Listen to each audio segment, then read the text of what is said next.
હિન્દુ ધર્મમાં શનિવાર શનિદેવને સમર્પિત છે. શનિદેવને ન્યાયના દેવતા માનવામાં આવે છે અને તેમનો સ્વભાવ ખૂબ જ કડક માનવામાં આવે છે.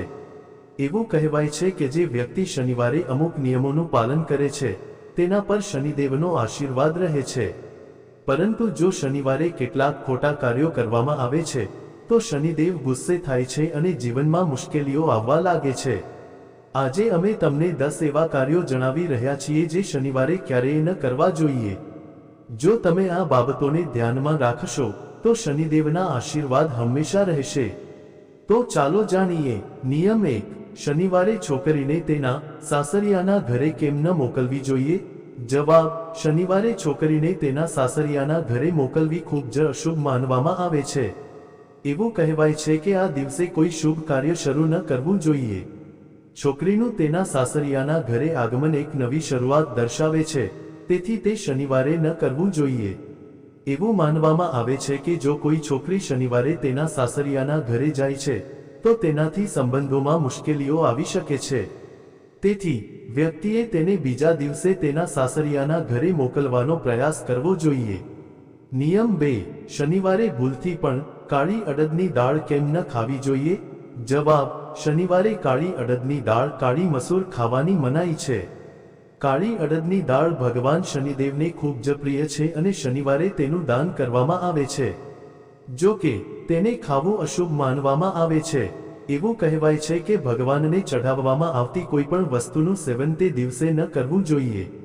તેથી શનિવારે કાળી મસૂરમાંથી બનેલી કોઈ પણ વસ્તુ ન ખાવી જોઈએ. નિયમ 3. શનિવારે તેલ અને લોખંડની વસ્તુઓ કેમ ન ખરીદવી જોઈએ?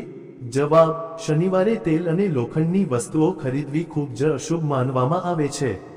તેલ અને લોખંડ બંને શનિદેવ સાથે સંકળાયેલા છે. એવું કહેવાય છે કે શનિવારે આ વસ્તુઓ ખરીદવાથી શનિદેવ ગુસ્સે થાય છે. વધુમાં શનિવારે તેલ લગાવવાની પણ મનાઈ છે. જો જરૂરી હોય તો બીજા દિવસે ખરીદી કરો. નિયમ 4. શનિવારે નવા કપડાં કેમ ન ખરીદવા જોઈએ? જવાબ: શનિવારે નવા કપડાં ખરીદવાને પણ અશુભ માનવામાં આવે છે. એવું કહેવાય છે કે આ દિવસે કંઈ પણ નવું ન ખરીદવું જોઈએ. નવા કપડાં સુખ અને સમૃદ્ધિનું પ્રતીક છે અને શનિવાર થોડો કઠોર માનવામાં આવે છે. તેથી આ દિવસે નવા કપડાં ન ખરીદવા જોઈએ. જો ખૂબ જ જરૂરી હોય તો રવિવાર અથવા મંગળવારે ખરીદી શકાય છે. નિયમ 5. શનિવારે વાળ કેમ ન કાપવા જોઈએ? જવાબ: શનિવારે વાળ કાપવા અને મુંડન કરવું એ વર્જિત માનવામાં આવે છે. એવું કહેવાય છે કે આ દિવસે વાળ કાપવાથી ભગવાન શનિદેવ ગુસ્સે થાય છે અને મુશ્કેલી ઊભી થઈ શકે છે.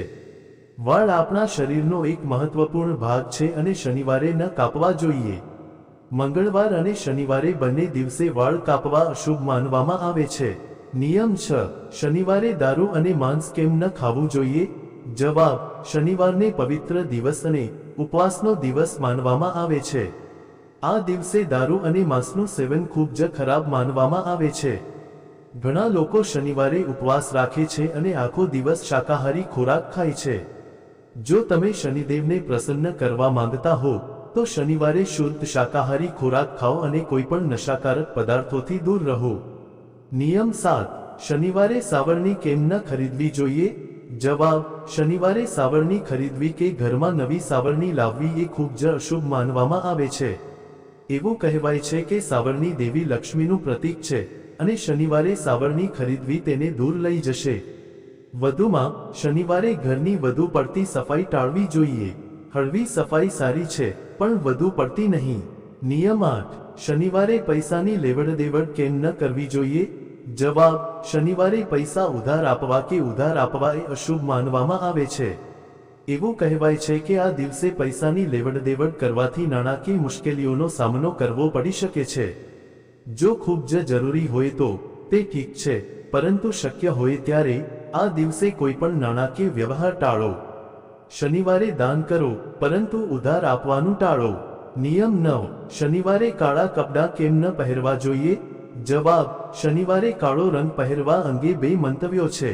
કેટલાક કહે છે કે કાળો રંગ શનિદેવનો રંગ છે, તેથી તેને પહેરવો જોઈએ. જો કે ઘણા વિદ્વાનો કહે છે કે શનિવારે કાળો રંગ ન પહેરવો જોઈએ કારણ કે તે નકારાત્મક ઉર્જા લાવે છે. તેના બદલે વાદળી રંગના કપડાં પહેરવા વધુ સારા છે. વાદળી રંગ શનિદેવને પણ ગમે છે અને તેને શુભ માનવામાં આવે છે. નિયમ 10. શનિવારે કોઈની સાથે ઝઘડો કેમ ન કરવો જોઈએ? જવાબ: શનિવારે કોઈની સાથે ઝઘડો કે દલીલ ન કરવી જોઈએ. આ દિવસે શાંત રહેવું અને બીજાઓને મદદ કરવી શુભ માનવામાં આવે છે. એવું કહેવાય છે કે શનિવારે કોઈની સાથે ઝઘડો કરવાથી ભગવાન શનિદેવ ગુસ્સે થાય છે. આ દિવસે ગરીબોને મદદ કરવી, જરૂરિયાતમંદોને ભોજન કરાવવું અને દાન કરવું જોઈએ. આનાથી ભગવાન શનિ ખૂબ પ્રસન્ન થાય છે. અસ્વીકરણ: અહીં આપેલી માહિતી પ્રાચીન ભારતીય ધાર્મિક પરંપરાઓ અને માન્યતાઓ પર આધારિત છે. આ શ્રદ્ધા અને માન્યતાની બાબતો છે. તેને કોઈપણ પ્રકારની વૈજ્ઞાનિક પુષ્ટિ તરીકે ન લેવી જોઈએ. દરેક વ્યક્તિની પોતાની માન્યતાઓ હોઈ શકે છે. જીવનના નિર્ણયો લેતી વખતે હંમેશા તમારી પોતાની સમજ અને વિવેકનો ઉપયોગ કરો.